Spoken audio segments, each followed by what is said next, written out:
he getting the Devontae Adams treatment? I don't see how he doesn't. We were talking just a couple minutes before you came on, Trav, and we were talking about Jalen Tolbert might not even be active for this game. I mean, where else are those targets, gonna go? Dalton Schultz will get his. I think this might be how I chime in with my starts of the week as names come into play. I actually have Dalton Schultz as my tight end of the week for that very reason. They're playing the Bucks. It's a high over under. We got Lamb. We know he's going to get his share, but Dalton Schultz is the only other established receiving option on that team right now. Gallup is ruled out. We were talking about this earlier, that Tolbert is a healthy scratch potentially. I just don't see how Schultz doesn't get at least 8 to 10 targets. I like it. It's going to be tough sledding for Elliott and Pollard. Yep. So who do we like in this matchup? Are we going to go? I'm going to lean on the side of Rick just because of that early advantage he's got from the Thursday night game, and I think he rides that momentum into a win. What do you guys think? Yeah, I think one thing with this league, with that double points, and maybe this is just a mental piece because you see the double points and it gets you really excited, but quarterback can drive the team. And when a quarterback puts up 65 plus points, it's very hard to overcome that when you're playing from behind. Agreed. Anybody going for the upset here, or are we all on team intruders for this week?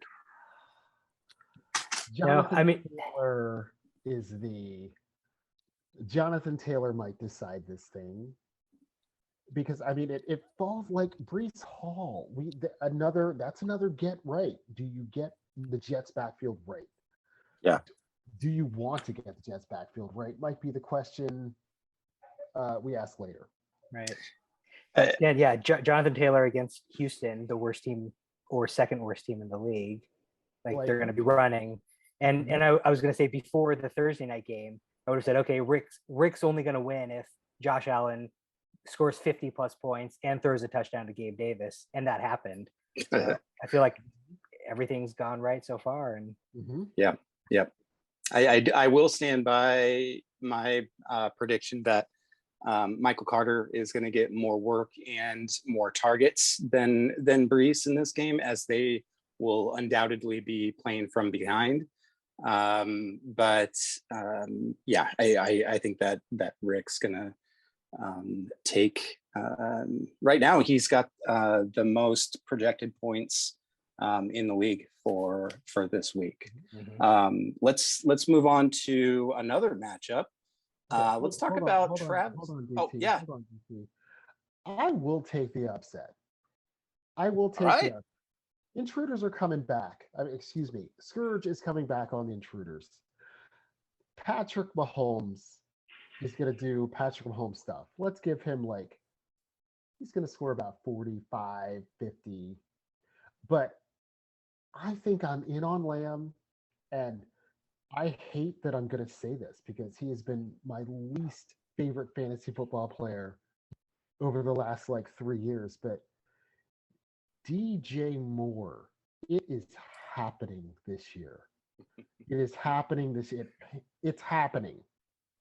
You just named another start of the week, Travis. It is happening this year for DJ Moore.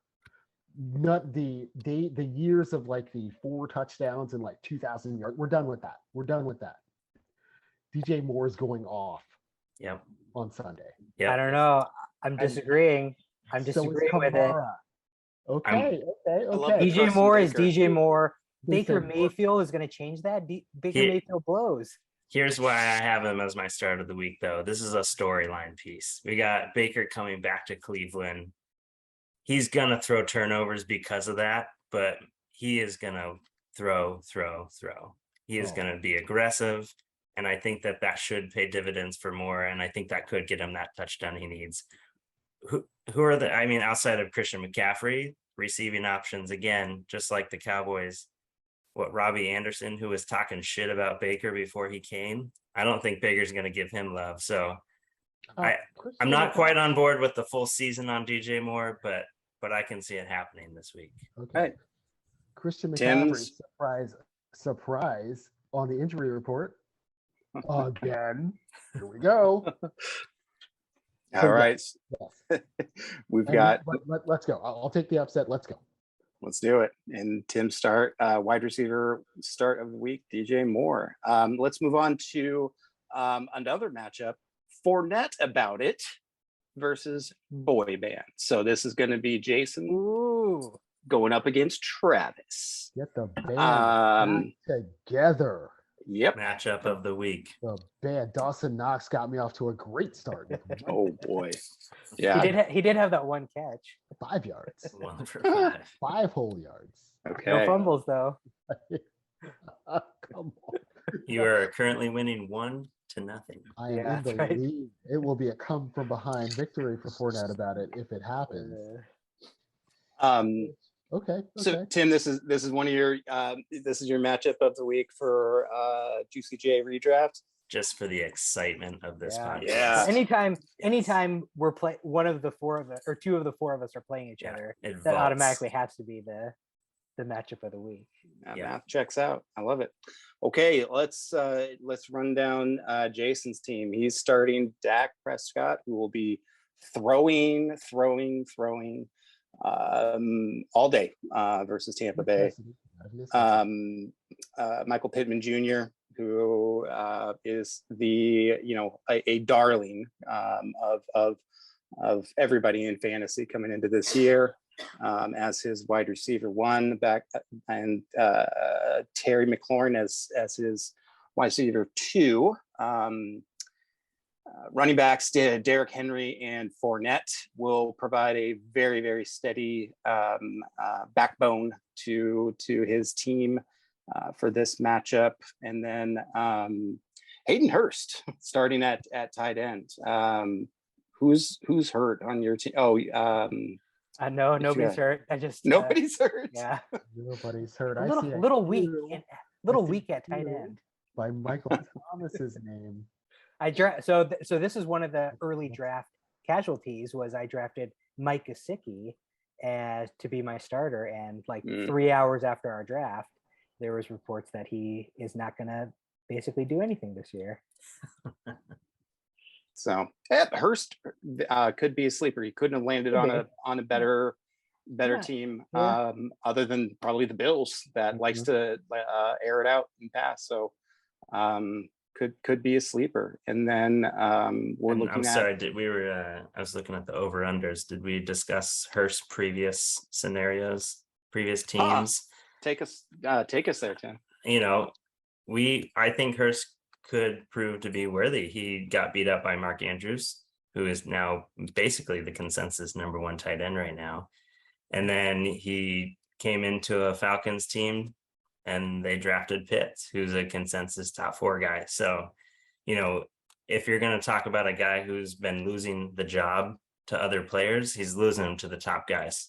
So he's former first round Good pick. point. Yeah, that's right. And then finishing out the flex spots on Jason's team, he has Michael Thomas, who will be playing against Atlanta, and Juju Smith-Schuster, who, I don't know what to make of Juju this year. That wide receiver room in Kansas City is up for grabs for all of the news and updates that I've seen. So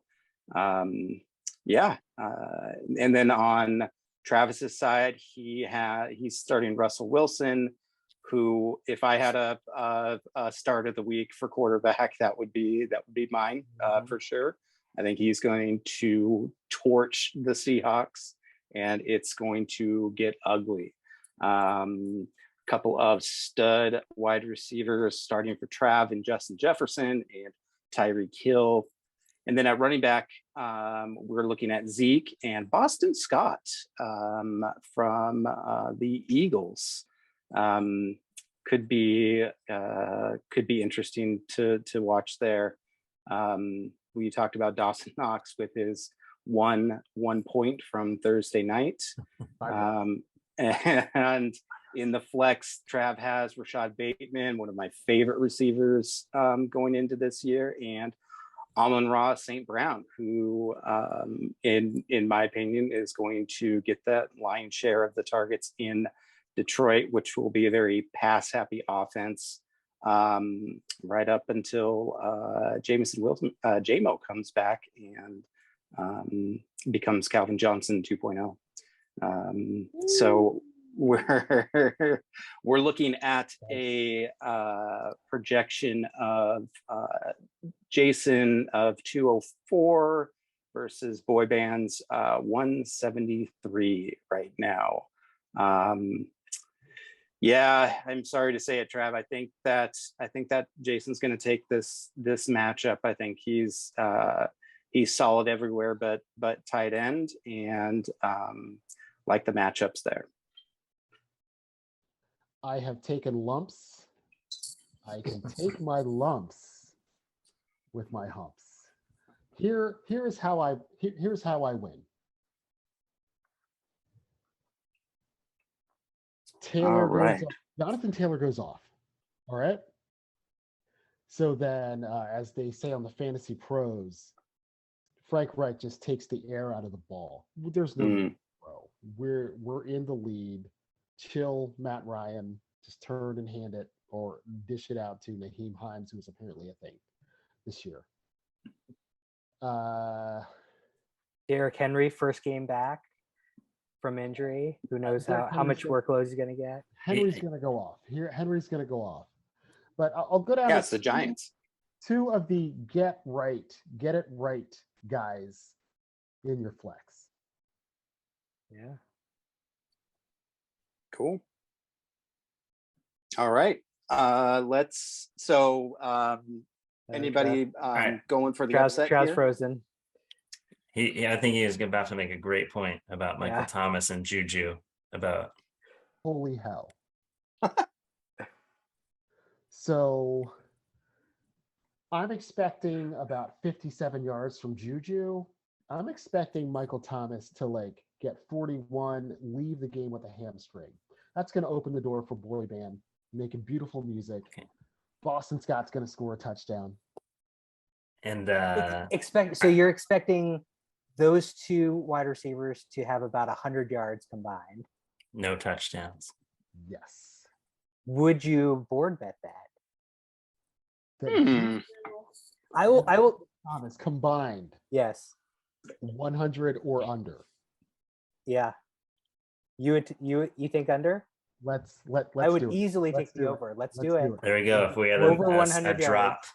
Ding. Board There bet. it is. Board bet. Michael Thomas under 100 yards. Okay. And I'll take the over. I will say that Boy Band has my stack attack of the week, and you might be looking at his roster and saying, what are you talking about? He has Russell Wilson and no of the Broncos receivers. Well, I am here to quash people's perceptions that a stack has to be a quarterback and a wide receiver, because my favorite thing to do is stack the quarterback with the kicker. Because if you go out here and you tell me Russell Wilson is going to throw for 4 touchdowns, that is 4 automatic points from Brandon McManus. And here's the other great thing that I love about stacking my quarterback and my kicker, because if my quarterback comes up short and I don't get those 4 passing touchdowns, I get 3 or 4 kicking field goal points. So this is for me, maybe it's another mental thing for me, but I stack that kicker with that quarterback, because you will be happy every time they get into the opponent's territory, and you won't be disappointed if he doesn't throw that touchdown. And just for the record, it's pronounced McAnus. Oh, thank you. Tim, I have never heard that take before. I love it. All of the podcasts I listen to, the Fantasy Footballers, CBS Sports, all Fantasy Pros, all of them. I have never heard that. That is. Don't forget it. There's guys I love right now. If you have Russell Wilson, McAnus is usually out there. Another one I love is Justin Herbert, because Hopkins is being left in the dust for some reason. And again, if we're talking about these quarterbacks who are going to be lighting it up on the scoreboard, the kicker cannot fail